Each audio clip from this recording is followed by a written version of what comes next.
You don't need to go to Niagara Falls when you can eat some fried balls.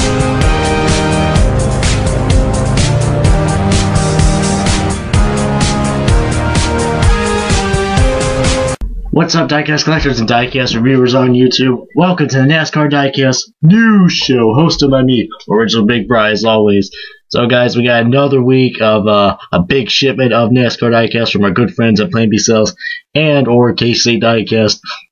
As we got 9 more cars to show you guys, and these cars have already been out at the track, so I guess already a good handful of you guys have got these cars very early, but now they are officially released to the public, and I cannot wait to review them. So can Race Day 2011 and everyone else on the Diecast community as well. But also, we got some great new pre-orders to give you info about, and also the return of Cancel NASCAR Diecast, as we got one cancellation that is gonna definitely surprise us. It's another surprising one, but we're gonna get to all of this latest new info and more as the Diecast news starts right now. But before we go on to that, guys, let's take a look at your best-selling diecast that were from last week's video.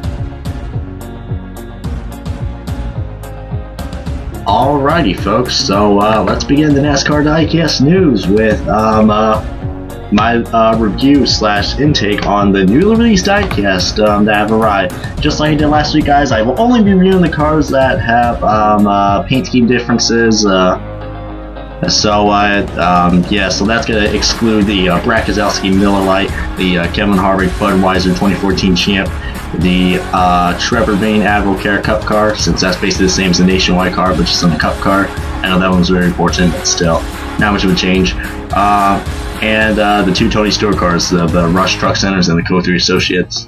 Yeah, those schemes just need change. But I'm going to review the other ones. I'll start off with the Brad Keselowski youth version, the Blue Deuce, and you're like, well, why am I reviewing this? Well, there's just a lot of irony on this diecast, you know. I mean, it is a lot like his regular car, and they had to make a youth version, of course, because not everybody can get the Miller Lite car, because you gotta be over 21, you know, because alcohol's bad, it's a no-no. But, yeah, but the irony of this car, it's not blue, and it's called the Blue Deuce, so, just, I don't know, really weird, but I definitely looks, oh goodness gracious, I got a text from Rob. But anyways, yes, yeah, Blue Deuce on a white car, just very odd, but still a pretty nice car if you don't like alcohol, I guess, but I think it's better off getting the regular car because it's just so ironic. Blue is the new white, guys, or white is the new blue. But yeah, next, the Danica Patrick GoDaddy car. When I first saw this car on the render, it was hideous. It was like a fucking kindergarten created this game. I think the GoDaddy schemes are getting worse every single year. I mean, I did mine last year's, but this year's was just awful. I don't like the black font and all that. But the green doesn't actually look too bad on the diecast. Like, on the render, it looked like fucking puke, and God, I almost lost my appetite after seeing that. But it doesn't look too bad, but still, I'm not a big fan of this scheme slash livery, you know? It's just, I don't know, it's kind of a clusterfuck, to be honest, alright? I mean, I don't know, that's just my opinion. I think they could have done a better job. Just a big old clusterfuck of this Danica car, but still probably would get it, because, you know, Danica is one of those big drivers, so absolutely probably would get it. Other than that, yeah. Alright, I do like this car, guys, that we have right here, the Tony Stewart Brass Pro. Really cool that he's starting that Storehouse Racing is starting to change most of the schemes every year. I mean, Kevin Harvick's the only one that hasn't changed, except for his Outback car, which I can't wait for that to come out as well. But pretty cool that Bass Pro schemes are changing yearly now. That's good, and I say this is probably the best. I really like the addition of the white stripe on this car. I think there's just a little bit of camo, but not as much as we've seen over the past couple diecast schemes that we had for the Bass Pro. So I like this. I like this new change, and I think this is a really cool car, and just everything goes well with it. So definitely would recommend getting it. Alright, and now the Tony Stewart Mobile 1 car. Basically, this is like last year's car, but instead, where that, I'm not quite, I think it was like a black or a white stripe or red stripe, I think. It's blue now. So, it's pretty cool, and it makes this, I mean, it's a small little change, but it makes the car just look much more different, and I don't know, I mean, this car looks really good, and I do like the Spin Master version as well, so, if you want to get a Mobile 1 car, this is the way to go right here, because, everything goes well, especially with that Mobile 1 logo. Just great. And my last one, which has to be my favorite, is the Ricky Stenhouse Jr. Mullet Man, the Stenhouse Jr. Fastenal car. And God, that feels weird saying that because, you know, my favorite driver, Carl Edwards, no longer with Fastenal, and Fastenal's been such a great sponsor with him. But pretty cool, we got Stenhouse in this car, and I kind of liked how they decided to change the scheme. I think it was about damn time Fastenal decided to change schemes, even though that scheme has just grown to me a lot when Edwards drove it. But kind of cool that they have a new driver for Fastenal and they have a new scheme, and I kind of like it now. I mean, I'm glad they still have a blue and white, because that's what makes a Fastenal scheme just, you know, fascinating. Oh God, I gotta give up these puns eventually. But yeah, I really recommend getting this car, and especially it's on the EL mold. So what other great way to get that? Heck. Even the Charter Bin car's on the EL mold. So yeah, guys, that's about it with the releases. Now I'm gonna review. I think I'm just gonna review one pre-order. Not gonna review the Jeff Gordon and the Ryan Newman Grainer car. Actually, no, I might do a little review on the Grainer, the Greg Biffle Grainer car. If you guys remember Greg Biffle. Oh wait, did I say Ryan Newman? Oh my God, let's start that over. I'm gonna be reviewing the Ryan Newman Grainer car. And the reason why I got that confused because Greg Biffle actually drove Grainer way back then, you know, before he got the National Guard scheme in 2004. But yeah, pretty cool to see Grainer back, you know.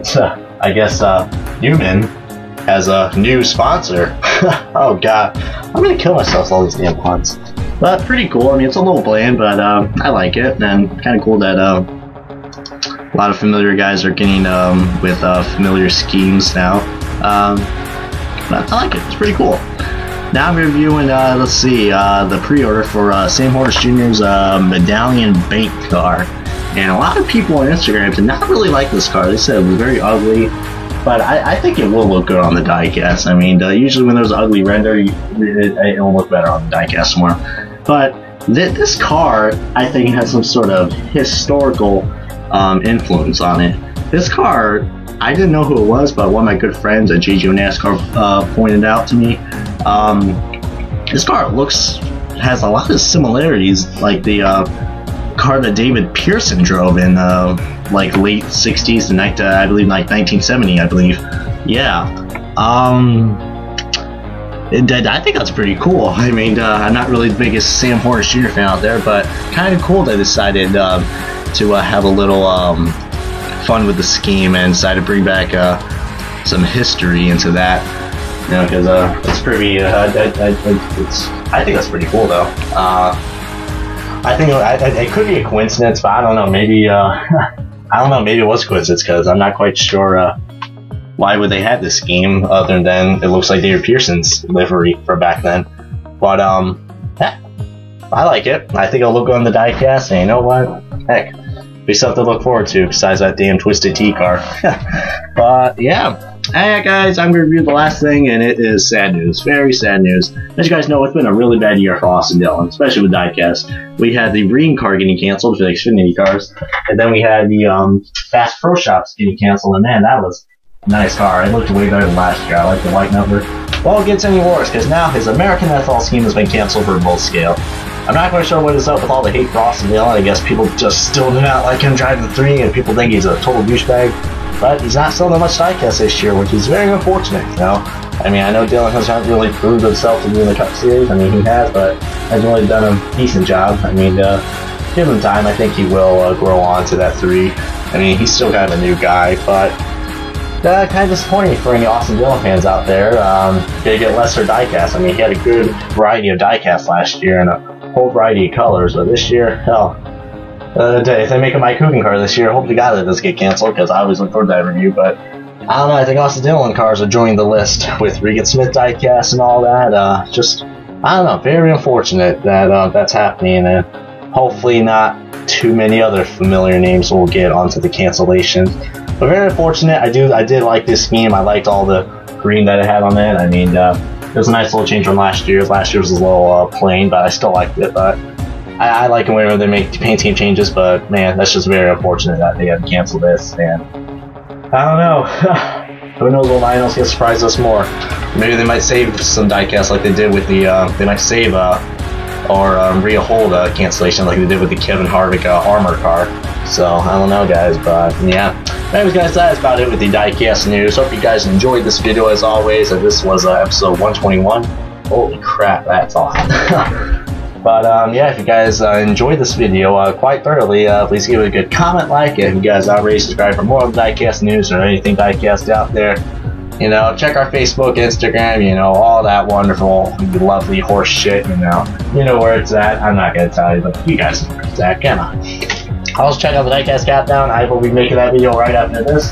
So yeah, check that out, guys. The return of that is should have it up by tomorrow, if not Sunday. You know, been a busy weekend, but I will try to get these 2 videos up for you: the Diecast News and the Diecast Countdown. So yeah, guys, see you guys next time for the Diecast News for any more of the latest diecast to come. So until then, guys, see you guys, and live long the NASCAR Diecast News.